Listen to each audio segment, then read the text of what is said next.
আজকে দুপুরে রান্না করছি একেবারে ঘরোয়া বাঙালি লঞ্চ, শুক্তো, মাছের ঝোল, মাছ ভাজা আর সাদা ভাত। পরিবেশন করেছি মাটির থালায়। প্রথমেই রান্না করব শুক্তো। বাঙালির ঐতিহ্যবাহী তেতো পদ।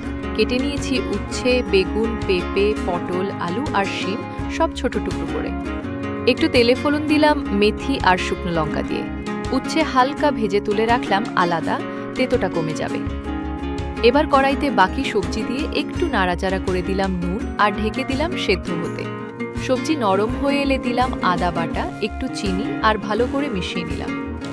তারপর পোস্ত বাটা আর সামান্য দুধ মিশিয়ে নাড়লাম। এতে শুক্তো হবে ঝরঝরে আর মোলায়েম। সবশেষে ভাজা উচ্ছে আর এক ফোঁটা ঘি দিয়ে নামিয়ে নিলাম। তৈরি একদম ঘরের স্বাদের শুক্তো। এবার রান্না করব মাছের ঝোল। আলু, টমেটো আর আদা বাটা দিয়ে পাতলা ঝোল। রুই মাছ নুন আর হলুদ মেখে কিছুক্ষণ রেখে তেলে ভেজে নিলাম, দুপিঠে সুন্দর লালচে রং আসা পর্যন্ত। এই তেলেই আলুর টুকরোগুলো হালকা ভেজে তুলে রাখলাম। এবার কড়াইতে আদা বাটা, টমেটো, হলুদ আর লাল লঙ্কা গুঁড়ো দিয়ে মশলা ভালো করে কষিয়ে নিলাম।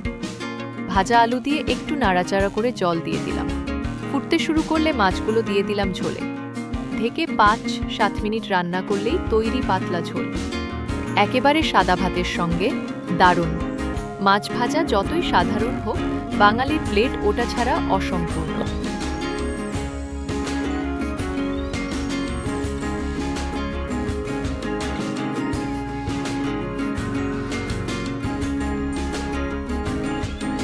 মাছ ধুয়ে নুন হলুদ মেখে গরম তেলে কড়কড়ে করে ভেজে নিচ্ছি।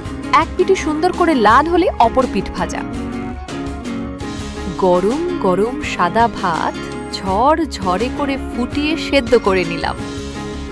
সব কিছু একসাথে পরিবেশন করলাম মাটির থালায়। শুক্তো, মাছের ঝোল, ভাজা মাছ আর ধোঁয়া ওঠা সাদা ভাত। এক প্লেটেই পুরনো দিনের খাওয়ার স্মৃতি যেন ফিরে এলো। সব কিছু ভিডিও ভালো লাগলে অবশ্যই লাইক, শেয়ার আর সাবস্ক্রাইব করুন আমার চ্যানেল @মঞ্জুশ্রী কিচেনে। আবার ফিরব নতুন ঘরোয়া রেসিপি নিয়ে।